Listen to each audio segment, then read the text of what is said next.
સમાચારમાં હવે વાત પોરબંદરની કરીશું કે જ્યાં બંદર વિસ્તારમાં બોમ્બ સ્ક્વોડનું સઘન ચેકિંગ। દિલ્હી કાર બ્લાસ્ટ બાદ દેશભરમાં સુરક્ષામાં વધારો થયો છે। રેલવે સ્ટેશન, એરપોર્ટ અને બંદર વિસ્તારમાં ચેકિંગ હાથ ધરવામાં આવ્યું। ડોગ સ્ક્વોડ અને બોમ્બ સ્ક્વોડ દ્વારા તપાસ હાથ ધરવામાં આવી છે। તો ગઈકાલે દિલ્હીમાં કારમાં બ્લાસ્ટની ઘટના બાદ દેશભરમાં હાઈ એલર્ટની સ્થિતિ છે, જે બાદ રાજ્યમાં પણ સતત ચેકિંગ કરવામાં આવી રહ્યું છે। પોરબંદરમાં પણ જાહેર સ્થળોનું સઘન ચેકિંગ હાથ ધરવામાં આવ્યું। બંદર વિસ્તારોમાં બોમ્બ સ્ક્વોડ અને ડોગ સ્ક્વોડ દ્વારા સઘન ચેકિંગ કરાયું। ડોગ સ્ક્વોડની ટીમે વિવિધ બોટ પર જઈને તપાસ હાથ ધરી હતી। આ સાથે જ રેલવે સ્ટેશન, એરપોર્ટ સહિતના જાહેર સ્થળો પર પણ પોલીસ સહિતની ટીમોને ચેકિંગ હાથ ધર્યું હતું।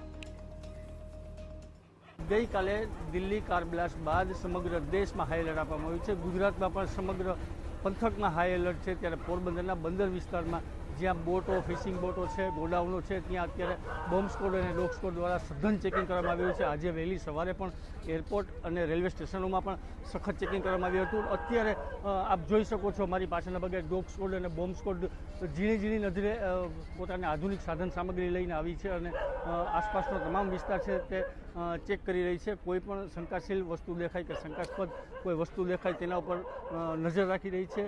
નાની જગ્યાઓ પર પોતાના જે સાધન સામગ્રી છે તેનાથી ચેક કરવામાં આવી રહ્યું છે। જોકે પોરબંદરમાં હાલ પૂરતી શાંતિ છે, પરંતુ દરિયો છે જેને લઈ અને હાઈ એલર્ટને પગલે જે ચેકિંગ ટીમ છે તે ખડે પગે છે। હિતેશ ઠકરાર, TV9 પોરબંદર।